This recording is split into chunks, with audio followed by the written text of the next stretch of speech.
porque nada hay imposible para Dios. La gracia del Señor con todos ustedes en este jueves 7 de enero. Tengo el gusto de compartirles el Evangelio de San Lucas en el capítulo 4, versículos 14 al 22. En aquel tiempo Jesús, con la fuerza del Espíritu, volvió a Galilea y su fama se extendió por toda la comarca. Enseñaba en las sinagogas y todos lo alababan. Fue a Nazaret, donde se había criado. Entró en la sinagoga, como era su costumbre los sábados, y se puso en pie para hacer la lectura. Le entregaron el libro del profeta Isaías, y desenrollándolo encontró el pasaje donde estaba escrito: El Espíritu del Señor está sobre mí, porque Él me ha ungido. Me ha enviado para dar la buena noticia a los pobres, para anunciar a los cautivos la libertad y a los ciegos la vista, para dar libertad a los oprimidos, para anunciar el año de gracia del Señor. Y enrollando el libro, lo devolvió al que le servía y se sentó. Toda la sinagoga tenía los ojos fijos en él, y él se puso a decirles: Hoy se cumple esta escritura que acabáis de oír.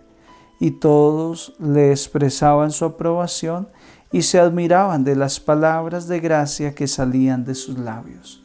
Palabra del Señor. Gloria a ti, Señor Jesús. El Espíritu del Señor está sobre mí y me ha ungido. Fue el texto de Isaías que Jesús pronunció aquel sábado en la sinagoga. Y el Espíritu le ha ungido para anunciar la buena noticia a los pobres, para anunciar a los cautivos la libertad y a los ciegos la vista, para dar libertad a los oprimidos, para anunciar el año de gracia del Señor. Esa es la unción del Espíritu Santo. Para eso el Espíritu ha ungido al Mesías. Pero ya esa unción sucedió hace 2000 años. El Espíritu ungió a Jesús y este Evangelio es actual. Hoy quiero reflexionar en torno a esto. ¿Para qué tú y yo hemos sido ungidos? Porque fuimos ungidos como sacerdotes, profetas y reyes. El día de nuestro bautismo fuimos ungidos. Esa unción se renovó el día de nuestra confirmación. Fuimos ungidos por el Espíritu Santo nuevamente en la confirmación. Y si hemos recibido también el orden sacerdotal, pues otra unción del Espíritu Santo. Y siempre que el Espíritu Santo unge, es con esta misión. El Espíritu Santo unge a una persona no para que se acueste a dormir, para que duerma tranquila, para que se quede cruzada de brazos. No, el Espíritu Santo implica una misión. El recibir el Espíritu Santo implica una misión. Hay que ver los apóstoles. Antes de recibir el Espíritu Santo, pues habían recibido una instrucción de Jesús, pero todavía no estaban listos para la misión. Cuando reciben el Espíritu Santo, están listos para la misión. Es decir, que toda efusión del Espíritu Santo en la vida de una persona es con miras a una misión. Repercute de inmediato en la misión. Y quiero que tú y yo nos pongamos en esa sintonía. Ya fuimos ungidos. Un día tú y yo fuimos ungidos por el Espíritu Santo. ¿Para qué? Esa es la pregunta. ¿Para qué la unción de tu bautismo? ¿Para qué la unción incluso en la primera comunión? Porque dice un padre de la iglesia que cuando uno come la Eucaristía está comiendo fuego del Espíritu Santo. ¿Para qué la unción de la confirmación? ¿Para qué esa unción que has recibido en un retiro espiritual? ¿Para qué el Espíritu Santo? Hoy la Escritura nos lo deja claro. Y en primera medida dice: está sobre mí porque me ha ungido para dar la buena noticia a los pobres. Hay gente tan pobre en esta vida que lo único que tiene es dinero. No tienen a Dios. No hay nadie más pobre que el que no tiene a Dios.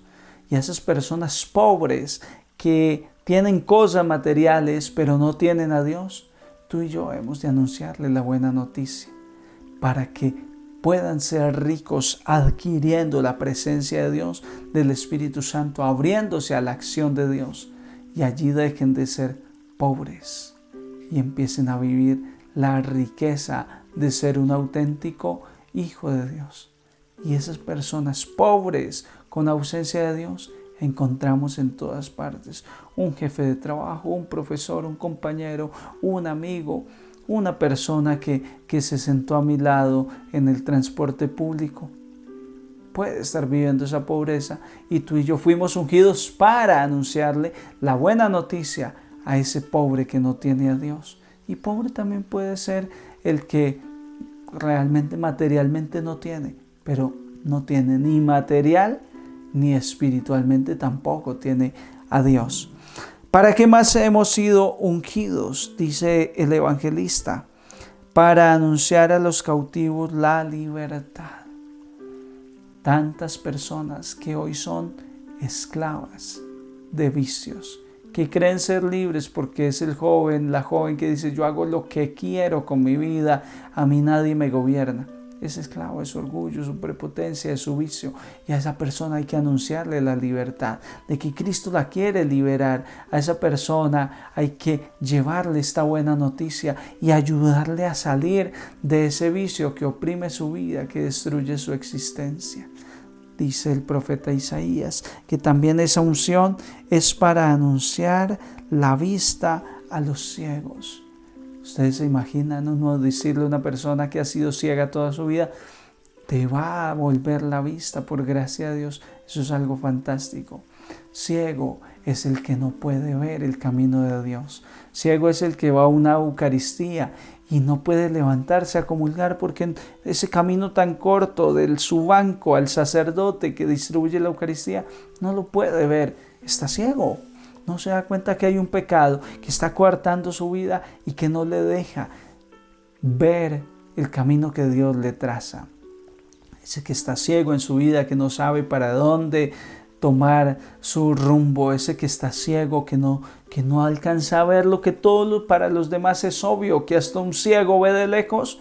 Ese está ciego, tiene esa realidad de frente y no sabe que lo está destruyendo, que lo está acabando. Los demás lo ven, él no, porque él está ciego. A ese hay que anunciarle que va a volver la vista a él. ¿Cómo? Con la lámpara que es la palabra de Dios. Alumbrar su vida con la palabra, con el evangelio.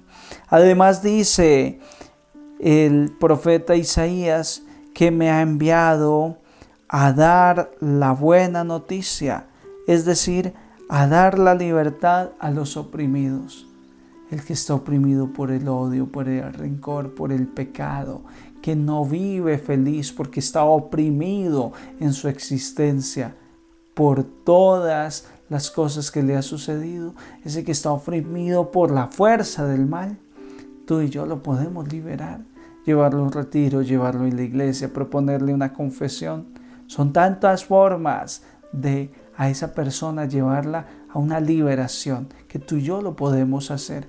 ¿Cómo? Siendo sacerdote, profetas y reyes.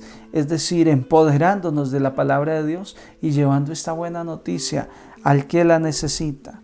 Y finalmente dice el profeta que esa unción del Espíritu Santo es para anunciar el año de gracia del Señor. Tú y yo tenemos que ser portadores de buena noticia. Qué mal se escucha a una persona maldiciendo, qué mal se escucha a una persona chismeando, armando chisme, mintiendo, diciendo palabrotas, qué mal se ve. Pero hermosos son los mensajeros, los pies del mensajero que trae la buena noticia. Es decir, que trae palabra de Dios, que trae palabra que da vida. Ese es agradable. Tú y yo fuimos ungidos por el Espíritu Santo para que de nuestra boca salga esa buena noticia. Año de gracia. El 2021 es año de gracia, año de bendición. Que esa palabra motive a las personas, que esa palabra saque de ese estado anímico negativo al que piensa que ya no tiene oportunidad. Tú y yo le podemos devolver esa esperanza al anunciarle un año de gracia, una buena noticia. Queridos hermanos, tú y yo hemos sido ungidos con el Espíritu Santo para anunciar la buena noticia a los pobres, la libertad a los cautivos, a los ciegos la vista, a los oprimidos la liberación. El año de gracia. Vamos a anunciar que este 2021 va a ser el año de gracia, un año de alivio para la humanidad. ¿Por qué? Porque volvemos a Dios, porque Dios nos da la medicina para esta pandemia, porque la palabra nos alimenta y nos da nueva vida. Que la gracia del Señor esté con ustedes y les bendiga. Dios Padre, Dios Hijo, Dios Espíritu Santo, un santo día en el Señor.